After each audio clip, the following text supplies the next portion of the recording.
ಶ್ರೀ ವಿಶ್ವಾವಸುನಾಮ ಸಂವತ್ಸರ ದಕ್ಷಿಣಾಯಣ ಹೇಮಂತ ಋತು ಮಾರ್ಗಶಿರ ಮಾಸ ಕೃಷ್ಣ ಪಕ್ಷವಾಗಿದೆ. ಈ ದಿವಸ ಶನಿವಾರವಾಗಿರತಕ್ಕಂಥದ್ದು ದ್ವಿತೀಯ ತಿಥಿ ಮೃಗಶಿರ ನಕ್ಷತ್ರ. ಈ ದಿವಸ ಎಷ್ಟು ದಿವಸ ಬುಧ ಈ ತುಲಾರಾಶಿಯಲ್ಲಿ ಮಿತ್ರನ ಮನೆಯಲ್ಲಿ ಸಂಚರಿಸ್ತಾ ಇದ್ದ, ಈಗ ಮತ್ತೆ ಮರಳಿ ಶತ್ರು ಕ್ಷೇತ್ರಕ್ಕೆ ಕುಜನ ಕ್ಷೇತ್ರಕ್ಕೆ ಬರ್ತಾ ಇದ್ದಾನೆ. ಕುಜನ ಕ್ಷೇತ್ರದಲ್ಲಿ ಸ್ವಲ್ಪ ಬುಧ ಬುದ್ಧಿವಂತನೊಬ್ಬ ಕಳ್ಳನ ಸಹವಾಸ ಮಾಡಿಬಿಟ್ರೆ ಹೇಗಾಗುತ್ತೆ? 4-6 ಮಂದಿ ಕಳ್ಳರ ಜೊತೆಗೆ ಒಬ್ಬ ಬುದ್ಧಿವಂತ ಸೇರಿದ್ರೆ ಅವನು ಕೂಡ ಕಳ್ಳನಿಗೆ ರಾಜನಾಗ್ಬಿಡ್ತಾನೆ.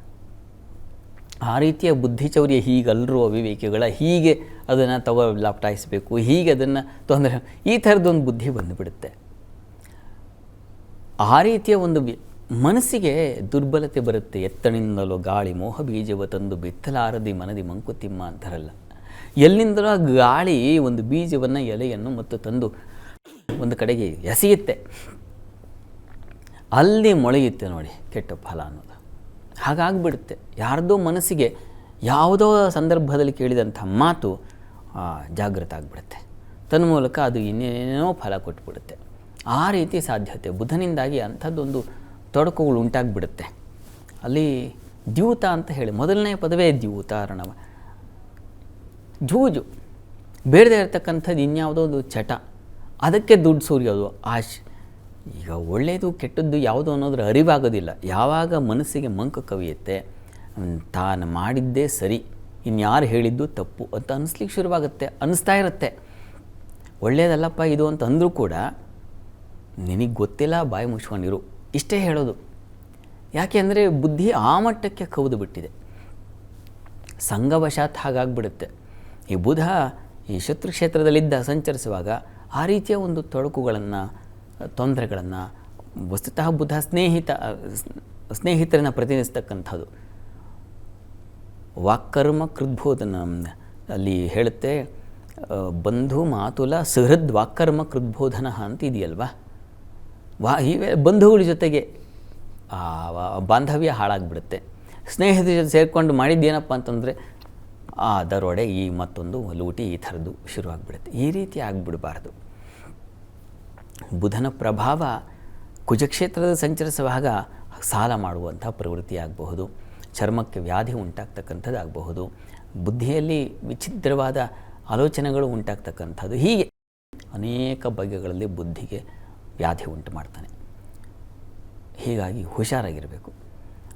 ಬುದ್ಧಿಯನ್ನು ಸ್ವಚ್ಛ ಮಾಡಿಕೊಳ್ಳೋ ಮಾರ್ಗ ಯಾವುದಪ್ಪ? ಬುದ್ಧಿಗೆ ರೋಗ ಅಂಟಬಾರ್ದಲ್ವ. ಬುದ್ಧಿಗೆ ರೋಗ ಅಂಟುಬಿಟ್ರೆ ಕಥೆ ಮುಗಿದೋಯ್ತು. ತಾನೂ ಹಾಳಾಗುವುದಲ್ಲದೆ ಪರಿಸರವನ್ನು ಹಾಳು ಮಾಡಿಬಿಡ್ತಾನೆ ಆತ. ಹೀಗಾಗಿ ಬುಧನ ಆರಾಧನೆ ಈ ದಿವಸ ತಪ್ಪದೆ ಎಲ್ಲ ರಾಶಿಗಳವರು, ಒಂದೊಂದು ರಾಶಿಗೂ ಒಂದೊಂದು ಥರ ಇದೆ, ಆಮೇಲೆ ಹೇಳ್ತೀನಿ, ವಿಸ್ತರಿಸ್ತೀನಿ. ಎಲ್ಲ ರಾಶಿಗಳವರು ಕೂಡ ಅವನು ಕುಜಕ್ಷೇತ್ರದಲ್ಲಿ ಸಂಚರಿಸುವಾಗ ನರಸಿಂಹನ ಆರಾಧನೆಯನ್ನು ಮಾಡಿದ್ರೆ ತುಂಬ ಒಳ್ಳೆಯದು ಅಂತ. ಹೀಗಾಗಿ ತಪ್ಪದೇ ಈ ಒಂದು 15-20 ದಿನದೊಳಗೆ ಯಾವುದಾದ್ರು ನರಸಿಂಹ ಸನ್ನಿಧಾನಕ್ಕೆ ಹೋಗಿ ಅಲ್ಲಿ ಸಾಧ್ಯವಾದರೆ ನಿಮಗೆ ತುಳಸಿ ಅರ್ಚನೆ ಮಾಡಿಸಿದ್ರೆ ಸಾಕಾಗುತ್ತೆ, ತುಂಬ ಒಳ್ಳೆಯದು, ಅಷ್ಟಾದರೂ ಮಾಡಿ. ಇಲ್ಲ, ಹೆಸರುಬೇಳೆ ಪಾಯಸ ನೈವೇದ್ಯ ಮಾಡಿಸಿ ನೀವು ಪ್ರಸಾದ ತಗೊಳ್ಳಿ, ಅದು ತುಂಬ ಒಳ್ಳೆಯದು. ಪ್ರತಿ ದಿವಸ ಮಾಡ್ತೀನಿ ಅಂತಂದರೆ ತುಂಬ ಒಳ್ಳೆಯದು, ಮಾಡಿ. ಇಲ್ಲ, ಕನಿಷ್ಠ ಒಂದು ಬುಧವಾರವೋ ಅದೊಂದು ಮಂಗಳವಾರವೋ ನರಸಿಂಹ ಕ್ಷೇತ್ರಕ್ಕೆ ಹೋಗಿ ನರಸಿಂಹನಿಗೆ ಬಹಳ ವಿಶೇಷವಾದ ಪೂಜೆ ಮಾಡಿಸಿ. ಬಹಳ ವಿಶೇಷವಾದ ಪೂಜೆ ಅಂತಂದರೆ ಆಡಂಬರದ ಪೂಜೆ ಅಂತ ಅಷ್ಟೇ ಅರ್ಥ ಅಲ್ಲ, ಅದಿದ್ದರೆ ಒಳ್ಳೆಯದು.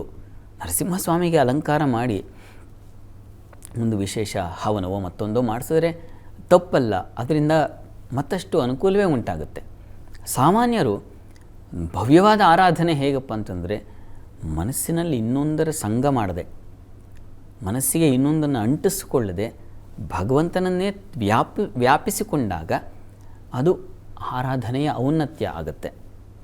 ಘನವಾಗಿ ಒಂದಷ್ಟು ದುಡ್ಡಿದೆ ಅಂತ ಹೇಳಿ ಮಾರುಗಟ್ಟಲೆ ಹೂ ತಂದು, ದುಡ್ಡಿದೆ ಅಂತ ಹೇಳಿ ಕೆಜಿಗಟ್ಟಲೆ ಹಣ್ಣುಗಳನ್ನು ತಂದು ಸೂರ್ಯೋದರ ಆ ವಿಸ್ತಾರಕ್ಕಿಂತ ಮನಸ್ಸಿಗೆ ಇನ್ನೊಂದರ ಕೇಡಿನ ಅಂಶಗಳನ್ನು ತುಂಬಿಕೊಳ್ಳದೆ ನಿಷ್ಕಲ್ಮಶವಾದ ಕೇವಲ ಭಕ್ತಿ, ಶುದ್ಧ ಭಕ್ತಿ ಅಂತಾರಲ್ಲ, ಆ ರೀತಿ ಭಕ್ತಿಯನ್ನು ವಿಸ್ತರಿಸ್ಕೊಳ್ತಾ ಹೋದರೆ ಅದು ಆರಾಧನೆಯ ಔನ್ನತ್ಯ ಆಗುತ್ತೆ. ತುಂಬ ಮಾರು ಹೂವು ತರೋದಕ್ಕಿಂತ ಹೀಗೆ ಭಕ್ತಿಯ ವಿಸ್ತಾರ ಮಾರುಗಟ್ಟಲೆ ಬೆಳೆದ್ರೆ ಭಾಳ ಒಳ್ಳೆಯದು. ಅದನ್ನು ಅಳತೆ ಕಡ್ಡಿ ಯಾವ ಗಜಕಡ್ಡಿ ತರೋಣ? ಭಕ್ತಿಯನ್ನು ಅಳತೆ ಮಾಡಲಿಕ್ಕೆ ಹೂವಿನ ಹಾಗೆ ಅಳತೆ ಮಾಡಲಿಕ್ಕಾಗತ್ತಾ? ಇಷ್ಟು ಮಾರು ಹಾಕಿದ್ದೀನಪ್ಪ, ಅಥವಾ ಯಾವುದೋ ಒಂದು ಗ್ರಾಮ್ ತೂಕದ ಕಲ್ಲಿಟ್ಟುಬಿಟ್ಟು ಇಷ್ಟು kg ನಾನು ಭಕ್ತಿ ಮಾಡಿದ್ದೀನಿ, ಆಗಲ್ಲ. ಅದಕ್ಕೆ ಅಳತೆ ಮೀರಿದ, ತೂಕ ಮೀರಿದ ಭಕ್ತಿಯನ್ನು ನಾವು ಸಮರ್ಪಣೆ ಮಾಡಬೇಕು. ಅದು ಬಹಳ ಕಾಯುತ್ತೆ. ಕೆಟ್ಟ ಬುದ್ಧಿ ಬರೋದಿಲ್ಲ, ಕೆಟ್ಟ ಆಲೋಚನೆಗಳು ಬರೋದಿಲ್ಲ, ಕೆಟ್ಟ ಸಂಘ ಉಂಟಾಗೋದಿಲ್ಲ. ಉಂಟಾದರೂ ಕೂಡ ಯಾವುದೋ ಒಂದು ಸಜ್ಜನರ ಸಂಪರ್ಕದಿಂದ ಇದೆಲ್ಲ ದಾರಿಯನ್ನು ಅರಿವು ಉಂಟಾಗುತ್ತೆ.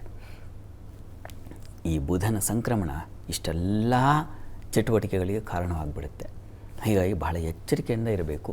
ಬುಧ ಬುದ್ಧಿವಂತನಾದವನಿಗೇನಾದರೂ ಕೆಟ್ಟದ್ದರ ಸಂಯೋಗ ಬಂದುಬಿಟ್ರೆ ಅವನು ತುಂಬ ಕ್ರಿಮಿನಲ್ ಆಗಿಬಿಡ್ತಾನೆ.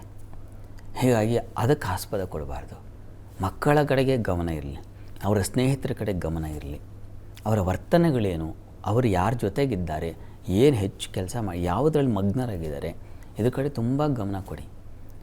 ಟೆಕ್ನಾಲಜಿ ಈಗ ಅತಿಶಯವಾಗಿ ಬೆಳೆದುಬಿಟ್ಟಿದೆ. ಇದನ್ನು ಬಳಸಿಕೊಂಡೇ ಕೆಟ್ಟದ್ದನ್ನು ಮಾಡ್ತಕ್ಕಂತಹ ಶಕ್ತಿಯನ್ನು ಕೊಡ್ತಾನೆ. ಯಾಕಂದರೆ ಬುಧ ಜ್ಞಾನಿ. ಅವನಿಗೆ ಪುಸ್ತಕ, ಪೆನ್ನು, ಪೇಪರಿಂದ ಹೊರತಾಗಿ ಯಾವ ರೀತಿಯ ತಾಂತ್ರಿಕಾಂಶಗಳಿಂದಲೂ ನಾವು ಹಾದಿ ತಪ್ಪಬಹುದು ಅನ್ನೋದು ಕೂಡ ಗೊತ್ತಾಗುತ್ತೆ. ನಮ್ಮ ಮಿತಿ ಬಹಳ ಸಣ್ಣದಿದೆ. ದೈವಶಕ್ತಿ ಬಹಳ ವಿಸ್ತಾರವಾಗಿರ್ತಕ್ಕಂಥದ್ದು. ಯಾವ ರೀತಿ ಮನುಷ್ಯನನ್ನು ಹಾಳು ಮಾಡಿಬಿಡಲಿಕ್ಕೆ ಅವನು ಅಲ್ಲಿ ವಸ್ತುತಃ ಹೇಳುತ್ತೆ, ದೇವತೆಗಳು ನ್ಯಾಯಪರರು. ನಮ್ಮನ್ನು ಶಿಕ್ಷಿಸೋದಕ್ಕೆ ನಮಗೆ ಹಿತವಾದ ದುಶ್ಚಟಗಳನ್ನು ಆಯ್ಕೆ ಮಾಡಿಕೊಳ್ತಾರಂತೆ. ಒಂದು ದುಶ್ಚಟವನ್ನು ಅಂಟಿಸಿಬಿಟ್ರೆ ಸಾಕಲ್ವಾ ಮನುಷ್ಯ ಪತನ ಆಗೋದಕ್ಕೆ. ಹೀಗಾಗಿ ಅದಕ್ಕೆ ನಾವು ಆಸ್ಪದ ಕೊಡಬಾರ್ದು. ಕೆಟ್ಟ ಚಟಗಳಿಗೆ ದೇವತೆಗಳನ್ನು ನಮ್ಮನ್ನು ತೊಡಗಿಸಿಬಿಡಬಾರ್ದು. ಯಾವುದೋ ಒಂದು ಚಟ ರುಚಿ ಹತ್ತಿಸ್ಬಿಟ್ಟು ಹೇಗೆ ಇನ್ನೊಬ್ಬರಿಗೆ ಯಾರ ಶಿಕ್ಷೆ ಬೇಕಾಗಿಲ್ಲ, ನೀನೇ ಶಿಕ್ಷೆ ಕೊಟ್ಕೊಳ್ಳೋ ಹಾಗೆ ಮಾಡಿಬಿಡ್ತಾನೆ ಭಗವಂತ. ಈ ಎಚ್ಚರಿಕೆ ಬೇಕು. ಭಗವಂತನ ಸಮೀಪಕ್ಕೆ ಹೋಗಿ ನೀನೇನಾದ್ರು ನನ್ನನ್ನು ಟಾರ್ಗೆಟ್ ಮಾಡಲಿಕ್ಕೆ ಶುರು ಮಾಡಿದ್ರೆ ನನ್ನ ಕಥೆ ಏನು ಅಂತ ಯೋಚನೆ ಮಾಡು ಸ್ವಲ್ಪ ಅಂತ ಪ್ರಾರ್ಥನೆ ಮಾಡಬೇಕು. ಆ ರೀತಿಯಲ್ಲಿ ವಸ್ತುತಃ ಭಗವಂತನಿಗೆ ನಮ್ಮ ಮೇಲೆ ದ್ವೇಷ ಇಲ್ಲ. ಅವನಿಗೆ ದ್ವೇಷವೇ? ಭಗವದ್ ಲೀಲೆ ಇದೆಲ್ಲ. ನಮ್ಮ ಕರ್ಮಾರ್ಜಿತ ಫಲಗಳಿಂದಾಗಿ ನಮಗೆ ಹಾಗಾಗುತ್ತೆ. ಅಂಥ ಸಂಘ ಬೇಡ ನಮಗೆ, ಅಂಥ ಚಟ ಬೇಡ ನಮಗೆ. ಇದು ಉಂಟಾಗಬೇಕು. ಬುಧನ ಸಂಚಾರದಿಂದಾಗಿ ಈ ಬುದ್ಧಿ ವಿಷಮವಾಗಿ ವರ್ತಿಸಲಿಕ್ಕೆ ಶುರು ಮಾಡಿಬಿಡುತ್ತೆ. ಹೀಗಾಗಿ ಇದರ ಕಡಿವಾಣ ಏನು ಅಂದರೆ ನರಸಿಂಹ ಪ್ರಾರ್ಥನೆ, ನರಸಿಂಹನ ಆರಾಧನೆ. ಇದು ಬಹಳ ಮುಖ್ಯವಾಗಬೇಕು. ತಪ್ಪದೇ ಈ ದಿವಸ ಶನಿವಾರ ಬೇರೆ ಆಗಿದೆ. ನರಸಿಂಹನ ಸನ್ನಿಧಾನಕ್ಕೆ ಹೋಗಿ ಭಕ್ತಿಯ, ಆಗಲೇ ಹೇಳಿದ್ನಲ್ಲ, ಹೃದಯದಲ್ಲಿ ಹೇಗೆ ವಿಸ್ತರಿಸ್ಕೊಳ್ಬೇಕು ಭಕ್ತಿ ಅಂದರೆ ನರಸಿಂಹನೂ ಮೆಚ್ಚುವ ಹಾಗೆ ಆ ಪ್ರಾರ್ಥನೆ ಮಾಡಿ, ಆ ಪ್ರಯತ್ನ ಮಾಡಿ. ಒಳ್ಳೆಯದಾಗಲಿ.